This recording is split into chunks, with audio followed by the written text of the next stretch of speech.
മഹാരാഷ്ട്രയിലെ പൂനെയിൽ ഹെലികോപ്റ്റർ തകർന്നു മരിച്ചവരിൽ മലയാളിയും കൊല്ലം കുണ്ടറ സ്വദേശി ഗിരീഷ് പിള്ളയാണ് മരിച്ച പൈലറ്റുമാരിലൊരാൾ. വ്യോമസേനയിൽ നിന്ന് വിരമിച്ച് സ്വകാര്യ ഏവിയേഷൻ കമ്പനിയിൽ പൈലറ്റായി പ്രവർത്തിക്കുകയായിരുന്നു. ഗിരീഷ് പിള്ള ഉൾപ്പെടെ 3 പേരാണ് ഇന്ന് രാവിലെയുണ്ടായ അപകടത്തിൽ മരിച്ചത്. അർജുൻ പീതാംബരൻ വിവരങ്ങളുമായി ചേരുകയാണ്. അർജുൻ, നേരത്തെ ഈ അപകടത്തിന്റെ വാർത്ത നമുക്ക് ലഭിക്കുന്ന സമയത്ത് 3 പേർ മരിച്ചു, 2 പൈലറ്റുമാർ, 1 എഞ്ചിനീയർ എന്നുള്ളത് മാത്രമായിരുന്നു ലഭിച്ച വിവരം. അതിലൊരു മലയാളി കൂടി ഉൾപ്പെട്ടിരിക്കുന്നു എന്നറിയുന്നു. ഇയാളുടെ പശ്ചാത്തലം എന്താണ്? മറ്റു വിവരങ്ങൾ?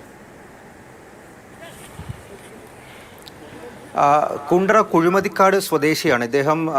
ഈ പൈലറ്റുമാരിൽ ഒരാളാണ്. പേര് ജി കെ പിള്ള അഥവാ ഗിരീഷ് കെ പിള്ള എന്നതാണ് ഇദ്ദേഹത്തിൻ്റെ പേര്. ഇദ്ദേഹം ദീർഘകാലം വ്യോമസേനയിൽ പ്രവർത്തിച്ചു വരികയായിരുന്നു. പിന്നീട് സ്വയം വിരമിച്ചുകൊണ്ടാണ് അദ്ദേഹം ഈ പ്രൈവറ്റ് ആയിട്ടുള്ള ഏവിയേഷൻ സെക്ടറിൽ ജോലിക്ക് പ്രവേശിച്ചത്. അങ്ങനെ പ്രൈവറ്റായിട്ട് തന്നെ ഈ പൂനെയിലുള്ള ഒരു സ്വകാര്യ ഏവിയേഷൻ കമ്പനിയിൽ അദ്ദേഹം ജോലി ചെയ്തു വരികയായിരുന്നു. ഹെറിറ്റേജ് ഏവിയേഷൻ കമ്പനി എന്നുള്ളതാണ് ആ കമ്പനിയുടെ പേര്. അവർ ഈ ചാർട്ടേഡ് ആയിട്ടെല്ലാം തന്നെ ഹെലികോപ്റ്റർ മറ്റ് ആവശ്യങ്ങൾക്കും ഈ രാഷ്ട്രീയ പാർട്ടികൾക്കും എല്ലാം തന്നെ ചാർട്ടേഡായിട്ട് ഈ ഹെലികോപ്റ്ററുകളെല്ലാം തന്നെ കൊടുക്കുന്നൊരു കമ്പനിയായിരുന്നു. അത്തരത്തിൽ ഇന്ന് രാവിലെ NCP എന്ന പാർട്ടി ചാർട്ടേഡായി വാങ്ങിയ അല്ലെങ്കിൽ ചാർട്ടേഡ് എടുത്ത ഒരു ഹെലികോപ്റ്റർ മുംബൈയിലേക്ക് പുറപ്പെടാൻ നിൽക്കുകയായിരുന്നു. ആ ടേക്ക് ഓഫ് ചെയ്ത് അല്പസമയത്തിനകം തന്നെയായിരുന്നു ഈ ഹെലികോപ്റ്റർ തകർന്നു വീണത്. കനത്ത മൂടൽമഞ്ഞാണ് കാരണം. അങ്ങനെ നിയന്ത്രണം നഷ്ടപ്പെട്ടായിരുന്നു. ആ ഹെലികോപ്റ്റർ തകർന്നു വീഴുകയും ഒരു അഗ്നിഗോളമായി മാറി. അതിലുണ്ടായിരുന്ന 3 പേർക്കും ദാരുണമായിട്ടുള്ള മരണം സംഭവിച്ചിരിക്കുന്നത്. 2 പേർ പൈലറ്റുമാരാണ്, ഒരാൾ എഞ്ചിനീയറാണ്. അതിൽ 2 പൈലറ്റുമാരിൽ ഒരാളാണ് മരിച്ച കൊല്ലം സ്വദേശിയായിട്ടുള്ള ഈ ജി കെ പിള്ള എന്ന് പറയുന്ന അദ്ദേഹം.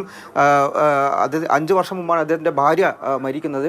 ദീർഘകാലം വ്യോമസേനയിൽ പ്രവർത്തിച്ചു. പിന്നീട് സ്വയം വിരമിച്ചുകൊണ്ടാണ് അദ്ദേഹം ഈ പ്രൈവറ്റ് സെക്ടറിൽ പ്രൈവറ്റ് ആയിട്ടുള്ള ഏവിയേഷൻ സെക്ടറിൽ ജോലിക്ക് പ്രവേശിച്ചത്.